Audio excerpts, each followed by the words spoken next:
Hi, everybody. Welcome to the Inspired Marketing Group podcast. My name is David Coughlin. I'm the co-founder, and I'm joined by Richard. Hello. Richard's the other co-founder here at the Inspired Marketing Group, and we are very excited today to be joined by a good friend and excellent marketer, Joanne Smalley. Hello.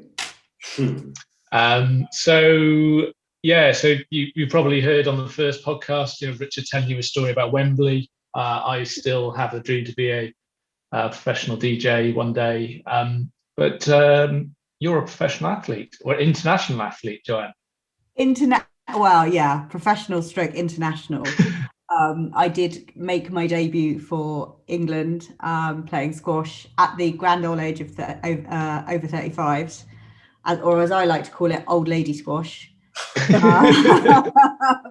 So yeah, it was always my dream to don the England shirt and play for England, and I managed to achieve that about 4 or 5 years ago after a number of years of hard training. But yeah, it was a great experience, and I'm very proud. Amazing.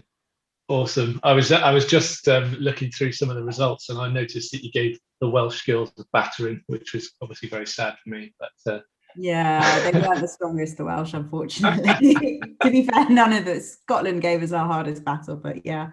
Can I ask a question? Have you two actually played each other? I think we've only ever played once, and I think it was at Weymouth Squash Festival, and we were both massively hungover, and I possibly had a chest infection at the same time.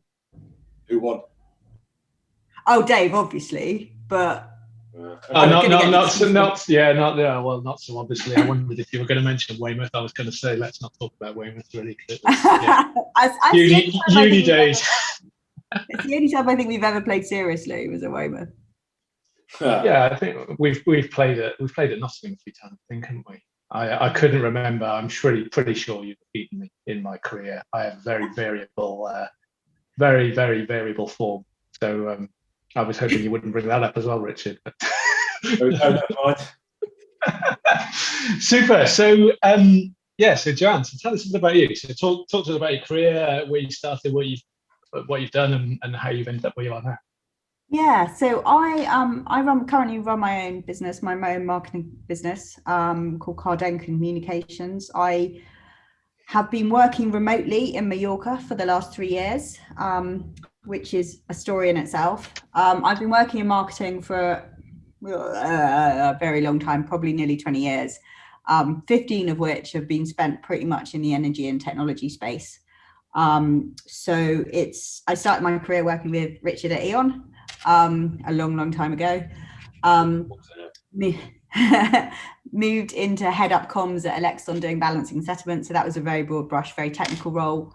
Went from there to look after new nuclear and the Olympics at EDF Energy, which was quite a diverse spectrum of topics to be covering. Nuclear and the Olympics. Yeah. How does that work? It didn't. So at the time I was at EDF, I was their deputy head of media relations. They had a shortage in their team. They didn't have a customer comms lead, basically. So I was doing that position and the deputy role as well. And at the time we were lobbying for Hinkley Point C, which is now under construction, and all the stuff around contracts for difference and all the regulatory stuff that was going along with that, at the same time as EDF was sponsoring the London Olympics in 2012. So one day I would be in a meeting with senior government officials talking about very technical detail around how new nuclear might be funded. And the next day I would be on the London Eye with James Cracknell taking photography for 2012. Brilliant. So it was one of the more extreme experiences of my life, but certainly gave me a very broad experience in comms. Which one did you prefer, nuclear or James Cracknell? Well, I have to say, nothing could beat James Cracknell in a pod on the London Eye at 7 o'clock in the morning. Clothes, can't get away. Yeah, exactly. There were some amazing experiences there. I supported a press visit for David Cameron to the EDF headquarters in Paris, which was just an amazing day, sorting out all that work, getting the first Eurostar out of London, at the EDF headquarters on the Champs-Elysees, which are incredible. And then getting David Cameron and his team come in, supporting the whole project, and then drinking lots of wine with my then boss on the Eurostar on the way home when it was all over. It was incredible, amazing buzz. I went from EDF to British Gas Business, where Richard and I crossed paths again. He couldn't get away from me, and headed up BGB PR, which was a really interesting role. It was my first interim, and sort of showed me that actually going in and doing a short-term project, although it turned out to be 18 months in the end, trying to solve problems and fix issues, it can be pretty exciting. Did that for 18 months, took on a bit of maternity cover there while I was there, looking after digital PR and visual comms as well, which was really interesting, and I learned a lot about all that kind of stuff. Contract came to an end, and it was during a really, really horrendous period in media interest in energy retailers. We had the Sun bus driving into our car park, and I was running across the car park trying to get them to shut the gates to stop the Sun journalists taking pictures of the bus in front of the building. And we had, journalists doorstepping our head of customer service at his home and things like that. It was really intense, and it didn't stop for about 6 months.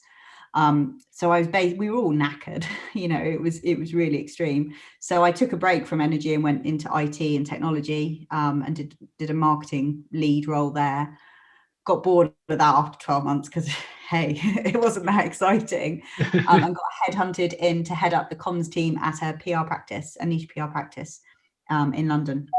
And there I got to work with global clients, and that was really exciting. So I was traveling across Europe all the time, working with clients with, doing everything from EVs to solar to, at the time, oil and gas to everything. It was a really diverse role. And I had a team of 7 PR professionals who, it was great mentoring, and I really enjoyed the experience. But it did get to the point that I realized that people were paying for my expertise in terms of, I want Joanne in the room. And then I went, well, why aren't they paying me for my expertise, rather than the whole team? So it was after commuting and traveling and doing all that for 2 years, I went, I could do this for myself. And part of that drive was a drive to say, actually, I don't want to be commuting into central London every day. It was a 2-hour trip in, it was a 2-hour trip out. I wasn't able to play squash. I wasn't able to do all the things I loved doing in my life. And me and my partner wanted to travel. There was much more we wanted to experience. So we decided, I set up my own business. And within a year, we realized that it would give us the flexibility to move outside the UK. And in December 2017, we left the UK and went to the French Alps and spent 5 months at the top of a mountain while my other half ran a hotel, and I worked from there. And it was kind of our test and learn experience. It was like, if Joanne can do her job with really bad Wi-Fi at the top of a mountain, then we can continue to do this. And as it happened, I had my biggest ever billing month, in the middle of a snowstorm at the top of a mountain. So we went, well, that's kind of okay then. And we decided then we'd complete the move with a move to Majorca, and we've been based here on the island ever since. It's really interesting that, I wrote them down as soon as you said that, in terms of commuting and traveling.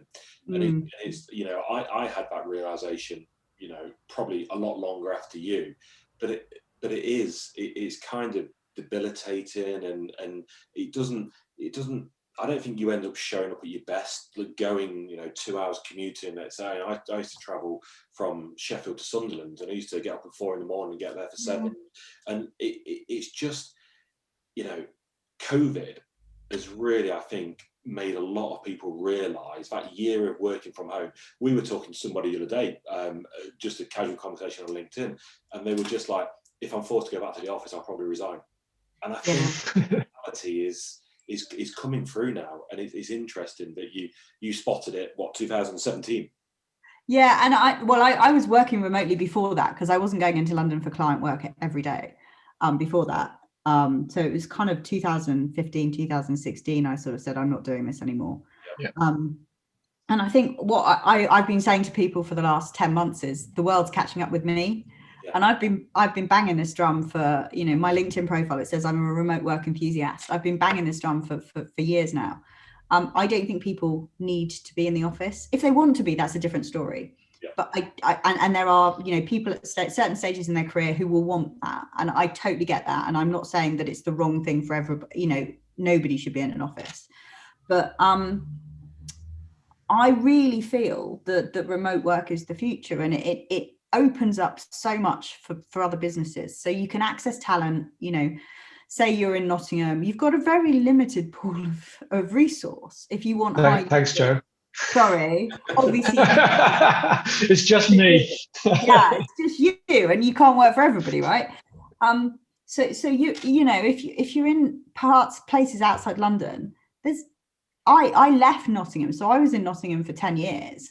When I left E.ON, I had to leave Nottingham because the only places I could really go to progress my career were Boots or Capital One. You call it the Nottingham Triangle, don't we? Yeah. There was nowhere else for me to go really. So and then I had to go to London because that was the progression in my career. And I think we're really limiting people and making people make life choices they don't necessarily want to make about where they have to live, and about their careers and work. And I think people can work wherever, and I think and for me not being in the same place every day is not conducive to my creativity.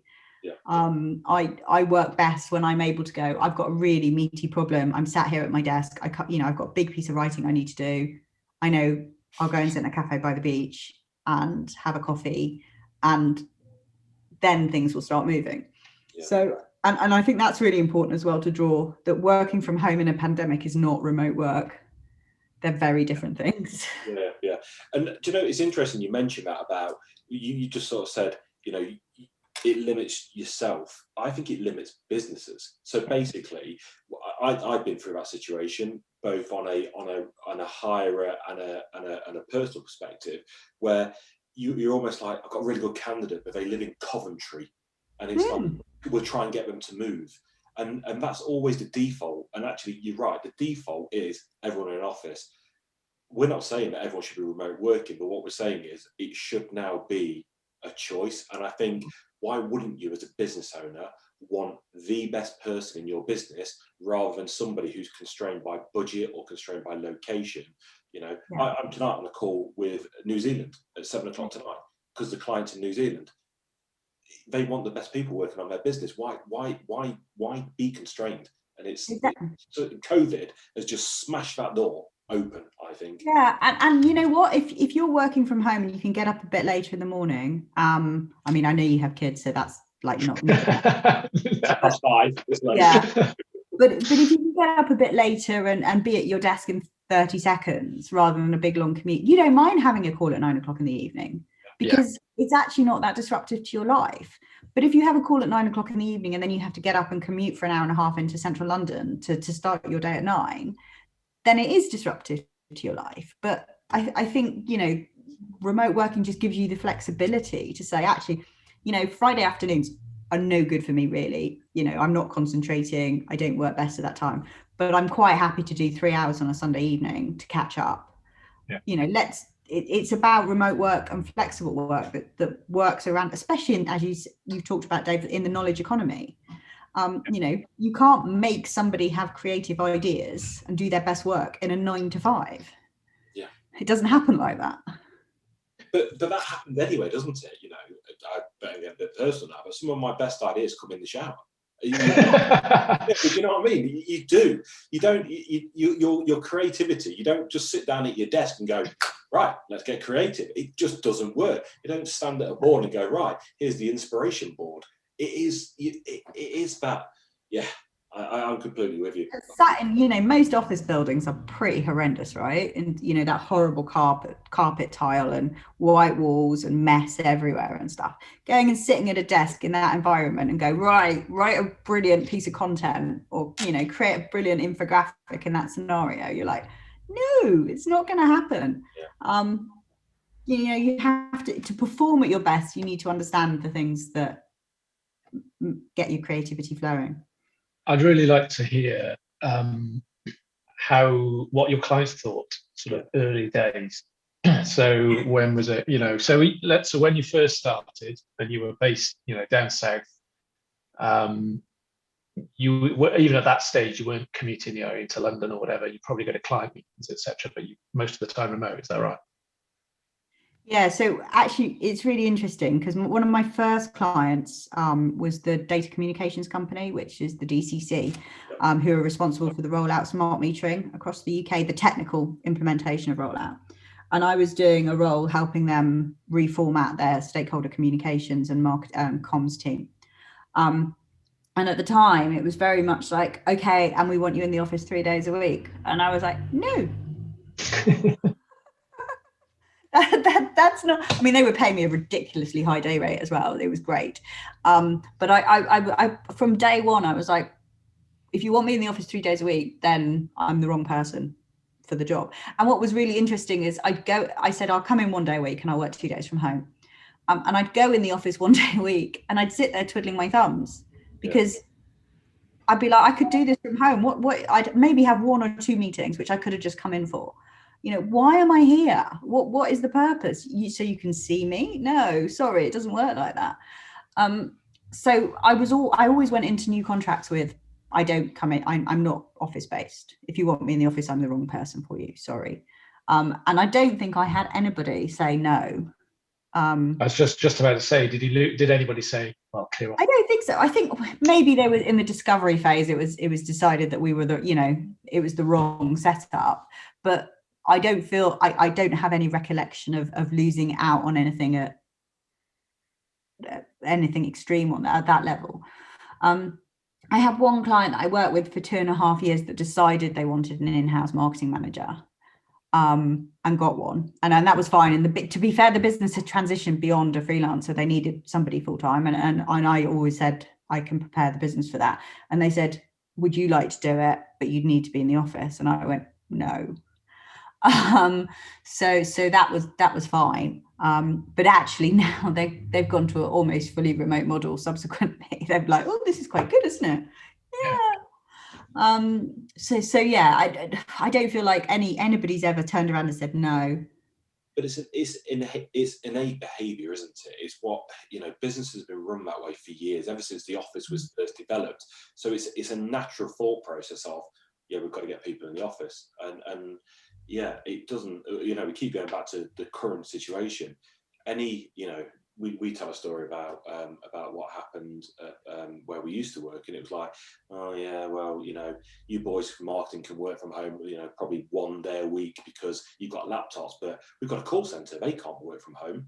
Oh yeah. Your call centre in the UK is now working from home, and those businesses survive. So it's almost forced that behaviour change now, and actually there's big financial gains to be made out of it. We were talking to somebody the other day, and they were like, my was it business tax they pay on their premises, 60 grand a year for a building. Yeah, business rates. Yeah. Not even the electricity, the gas, the water to run that.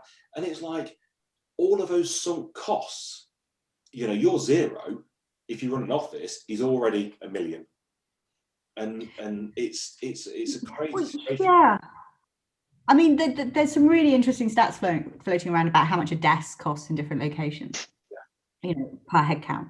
And suddenly you're seeing people. So KPMG have now said we're not in any rush to get people back. A load of the big tech companies have said, actually, you guys can stay at home. And I think there will always be a future for people, a place for people to come together.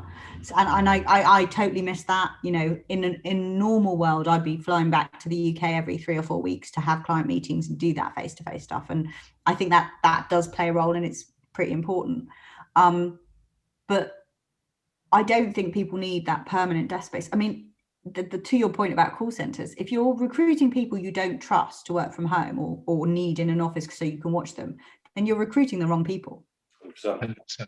We had that conversation. It was just like, if you don't trust them, then why do we employ them in the first place? Yeah. I mean, I worked for a small IT services company that was awful for this. And I said, as marketing man, I only lived 5 minutes up the road. It's one of the reasons I chose the job. And I said, the office was so noisy. I said, I can't do any writing here. I've got to work, I'm going to work from home on a Friday. And they were like, oh, okay, fine. And, initially my boss would call me a couple of times during the day. I was like, that's ridiculous. But then if you'd suggested to him that the call center guys could work from home, there would be no way. And I was like, oh my God, if you don't trust them, then why are they here? You've recruited completely the wrong people. Yeah. And you're right. I think, Go on. I'm going to go on a different angle. No, I was going to say, and it's right that certain roles probably are more suited to office-based activity. And again, we're not advocating that every role becomes remote, but actually a lot of it probably, like you say, goes down to choice as well, that some people do want to, we're quite fortunate, we've got our own kind of office environment here, so it's a lot easier at home. And some people, if you're in a flat share, you probably don't have that. But I think what you're saying, and it rings true with us, is that being in an office shouldn't be the default. No. Actually, why can't it be what you do now, where your default is at home, but if you need it in the office one day for a meeting, important meeting, whatever it is, you can do that. And it really resonates for us. And obviously that's what got us to where we are with our business. Absolutely. Yeah. And I think, like you say, I think it'll be a mix. Like, kind of last point of this, because I want to ask Joe a question. I've got a friend who lives in London, central London, and he works in retail. He works in the head office of a national fashion chain. And they had something, they've got like a 75-seat office, and they were literally bursting at the seams. And they were kind of, right, when the lease is up, we've got to move, we've got to get a bigger place. Then COVID happened, everybody went remote. And actually what they're now going to do is they're going to just downsize. They're going to have a 50-person office, which will be hot desks. People will in and out choice. And, just the mindset is completely switched. So I think that having a central hub is still going to be important, but it's about option choice. Yeah. You said something earlier about career stage, which I'd just like to talk to you about, because I think that's an interesting debate, because obviously, we've been around the block, all of us on this call, for a few years, and it's, people might watch this or be listening to this and thinking, it's all right for you guys. You've forged your career, you've worked in corporate land, you've done your kind of time at the coalface, so it's all very well for you to sit there and preach how easy it is to work remotely. But for people who are just starting out or trying to get into marketing in our example, but any industry, where do you think the sort of office that experience sits? I think it's a really difficult one, and I think early stage careers are the critical ones. This is going to affect the most. So to Richard's point, a lot of those people, a lot of young people straight out uni will be in flat shares. I've seen pictures on social media of guys I know I've worked with. There's 3 of them at the kitchen table. I don't know how they do calls. I really don't, because that must be horrendous, and that's not, if you don't have any space and you're in your bedroom the whole time, and that's got to be horrendous, and we need to find a way around for those people, and maybe that's giving them access to co-working spaces or similar. And I'll come on to co-working later, because I think that's a different sub sort of branch of this conversation. I think also, and Richard, I don't know if you remember, but those early years at Eon, when we were all at the start of our careers, I made some amazing friends for life there. We had a great social environment. We had a great time. And for people straight out of uni or moving to the new locations, their workplace is often really important for those social connections as well. And I don't know the answer, but I think there is a place for people to choose to go to an office location if they want to. And I think you'll find that people at that stage in their career, you'll probably find offices full of younger people who want to be in cities. God, nobody could pay me money to live in London right now, right? I'm too old for that. But if I was 25, it might be a different story. So young people will still congregate to cities and want to be in offices, and I think we need to give them that ability. And people like us who are, their managers and their leaders, will have to be able to facilitate that and give them the mentoring and the support and the development they need. But I think there needs to be an opportunity to say, okay, guys, you know, for me, remote work isn't just working from home. As I've said, you know, you want to go and work from Sardinia for 2 months. That's okay. You know, as long as you're online when I need you and you do the job and I trust you to do it, I don't really care where you are. That's exactly the model we're preaching, is the fact that there's a number of things which are important to us. That's quality of output. That's deadlines being adhered to and met. Yeah. But in reality, if you do that 8 hours in the middle of the night to deliver it for the 9 o'clock deadline, and it's quality and it's delivered on time, I don't really care. Yeah. I don't really care if you did that in Australia. It is just, you know, that's what's important to people. I actually wonder, I was picking up on this and I was just doing some notes about the future of work, and I wonder whether it's, you know, offices were seen as almost like a badge of honor. You know, you get a big corporate office, put a big logo above it, and that's success. We've got a 600-seater office. And I wonder now whether you almost have new world internet cafes where you have those big offices, but it's just a completely shared space where you say you rent desks, mini floors, quarter of floor. So you still get that office environment, but you're interacting. You still get that interaction, but it's just it's a place to park rather than a holy grail of where you go and visit. Yeah, and I think a lot of the big tech companies and the big accountancy type firms were sort of moving to that model anyway, because they couldn't, you know, accommodate all their people. If you ever visited Microsoft at Reading, at their campus at Reading, you know, they had, it was basically set up like that. There would be teams who would have desks throughout the office, but most of their people were out on the road or based elsewhere. So they just had places where you could be within that space that wasn't owned. I mean, Rich, back at Eon, I spent half my time, I didn't have a desk for the first year I worked there because there was no desk within the team space. So I was like, anybody wasn't in, I was just grabbing their desk. Yeah. So, you know, the formal construct of an office structure where you have a desk with your name on it, I think is increasingly relevant and not good for business, because how do you flex quickly when you're tied into a 20-year lease? Yeah, you know, you 100%. Can't. Yep. Yeah, Dave's got a big kind of sort of VC background where you know you pivot, and like you say, you can't do that on a 20-year lease. I think as humans we're quite territorial, aren't we, in the fact that this is my desk and this is, and it is just about just changing that culture, and actually naturally things will just evolve. I think in the fact that, you know, an 18-year-old joining a business today expects an iPhone and a MacBook maybe, and when they get presented with their Samsung and their Dell or whatever, they're like, what the hell's this?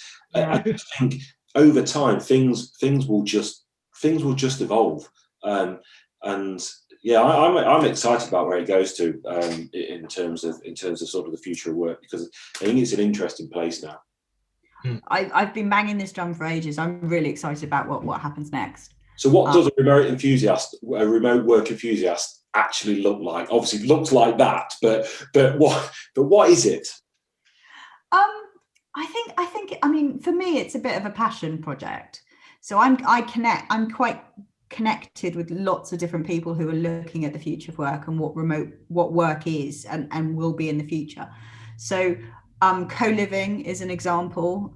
There's a lot of really exciting co-living projects. There's quite a few there's a couple on Majorca. The Canaries are massive in co-living. So you go into a space, you have a room, and this is not some like grotty digs kind of accommodation. This is good quality luxury villa type accommodation with fantastic Wi-Fi. You know, your food is prepared for you, or you co-cook, and you form and this is the social interaction point that's missing from a lot of people. And there are people traveling around the world and spending 2 months here and 3 months there and 2 months there, but they're working very seriously from those locations. So co-living is a really interesting concept. It's not for everybody, don't get me wrong, but it's something that a lot of people are now starting to do. Co-working is another one, and I'm really, really fascinated by co-working and what that means. It was always a passion project of mine when I was in the UK. I loved co-working spaces. I used to visit as many as I could and hang out in them because I just loved the vibe. And I really wanted to open my own co-working in the UK, but that never happened. But I've actually done that here. So I have a co-working space just 50 meters from the beach in Playa del Cudia, which I share with a partner. She's been out here for 5 years. She runs her own IT consultancy. We want to get between 2 and 6 other people in the space, and make it available for people to come on a sort of week by week basis. We've got kayaks there and stand-up paddle boards. There's a shower, so if you want to go for a swim before work or at lunchtime or go and sit on the beach, there's all the facilities you need. But it's got 600 megabit download Wi-Fi. We've got conference suite. It's just a really good place to do business. So I think co-working is going to be very much an option for the future, and I'm excited to see what happens with that. Because it's about people making choices about where they want to work. So sometimes I want to be in my office at home and doing that, and sometimes I want to be in an office with other people, and sometimes I want to be in a cafe having a coffee. Absolutely. I mean, working 50. I love Nottingham's been really good to me, but working 50 meters from the beach sounds much more up my street. But like you say, it's having the option though, right? I think it's what's really interesting is. Our client, one of our clients, he's got a place in Spain. His workforce, he's got people that work remotely. One's in Spain, one's in South Africa, and it's almost happened by accident. But it's just as his business has evolved, he hasn't employed people, but he's needed those skills, and he's just got people that he knows and trusts, and they happen to live in Spain and South Africa, and it's almost kind of it's been a slow migration towards that, which has been enabled by technology, but it's becoming now. It's almost like it's certainly opened my eyes to think, well, I can jump on a plane out of East Mids, go and fly to Majorca. I can go and catch up with my mate Joe. I can go and work on the beach. The kids could come. It's that sort of school holidays where you're normally just panicking because you go, I've got to be in the office. How do I get childcare? Actually, just pack everybody off to holiday. We're going to spend a couple of weeks in the sun. I can spend, 3-4 hours a day working, keeping my clients happy, and the rest of the time I'm on the beach with the kids. That's exactly it. And a lot of families are starting to go, actually, it means that, how many families have left dad at home or mum, to work while the family's gone on holiday. And they fly out the weekends or come out for the last week or something. Actually, you've got an option where all of a sudden you can all go on holiday together, and like you say, you can do your job in the evenings or the mornings, and the kids can be in the pool, and you're all on holiday together. And I think that's the point is let's not get caught up in remote work in a pandemic, which is us all sat in our rooms in our houses, in the same four walls. Let's think about the art of the possible, and what it can do for families, what it can do for young people paying 1,500 quid a month rent in central London for a room, all of a sudden can go and be paying 750 for a room in a luxury villa in Palma, with brilliant Wi-Fi in their own office and all that kind of stuff. So I've got 2 questions, sorry, 2 observations, and one final question from myself. So it's interesting. So the bit about you say about families and that is completely get that. And actually, even as short as a year ago, if somebody would have said, I'm going to go to Cornwall with a family, but I'm going to work. Yeah. The stigmatism would have been, guy, he's gonna toss it off. He's going, do you know what I mean? He's just going to mess around. Actually, COVID's blown that apart because people could have done that for the last year. So I think it's forcing that stigmatism change.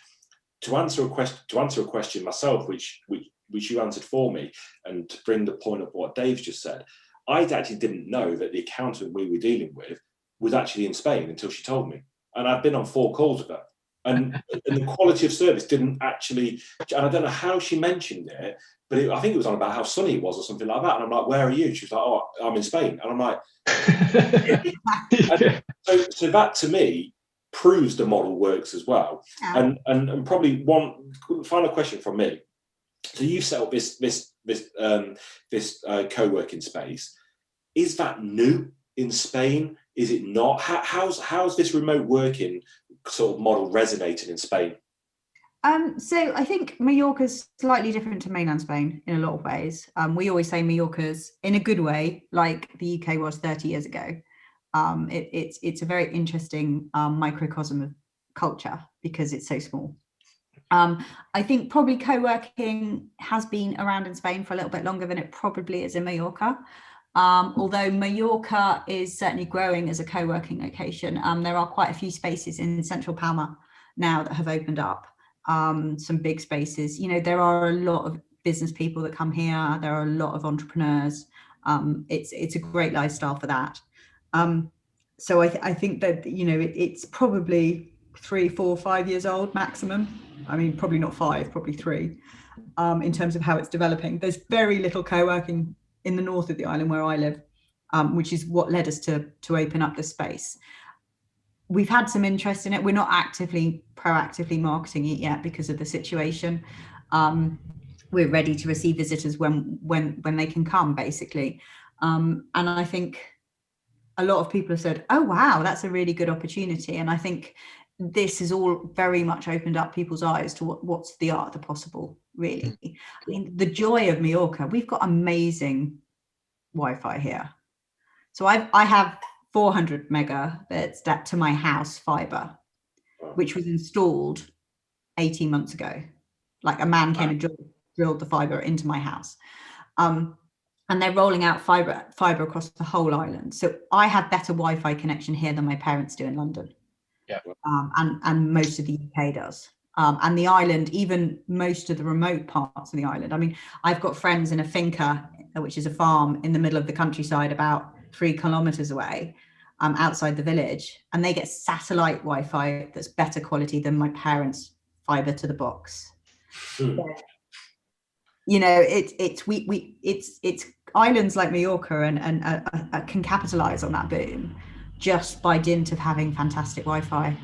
Yeah, because that kind of becomes the it's like the barrier, right? Or it's table stakes. Table stakes. So you've got to have amazing Wi-Fi. I mean, I've got 100 meg, and my kids, when they fire up Netflix, God knows why they're streaming Paw Patrol in ultra high def, but it kicks me off. My emails go down, my calls stop, I'm looking at, I'm going, right, I need 500 meg down. I mean, it's just shouldn't need it, but it's kind of the demands. And then I was looking around my house, and just everything's connected to the flipping Wi-Fi, like my speakers, my TV, and everything's connected. So it's kind of great in principle, but it's fundamental, like you say, in terms of if you've got that connection, you're off and running. Anyone who's listening from a new business point of view, Dave's calls don't go down. His emails are still there. only for certain clients, and when I'm having a conversation with you, Richard, it's fine. It was really funny during first lockdown. So obviously we went into hard lockdown here in Spain. My other half, who's a teacher, was teaching upstairs. So he was on Zoom calls all day, every day. I was on Zoom calls with people in the UK downstairs. Our TV runs off the Wi-Fi. Like you say, it's amazing what runs off the Wi-Fi. We never had any issues through the whole of the summer. I was talking with clients in the UK, and they'd never have their camera on, and they'd be dropping in and out because the kids were on classes or downloading Paw Patrol in high definition or Peppa Pig or whatever. And I was like, you really the UK really needs to sort its Wi-Fi out. Yeah. Not a great connection, but it's the art of the possible. Wi-Fi's up there, definitely. Super. That's been really, really interesting. Thank you for your time. I really appreciate it. And hope you've enjoyed listening, guys. We've got more coming soon, lots of excellent guests, but for now we're going to wrap it up. Thank you very much, Joe. Appreciate your time. No problem. Thank you. Nice to speak to you guys. Take care. See you soon.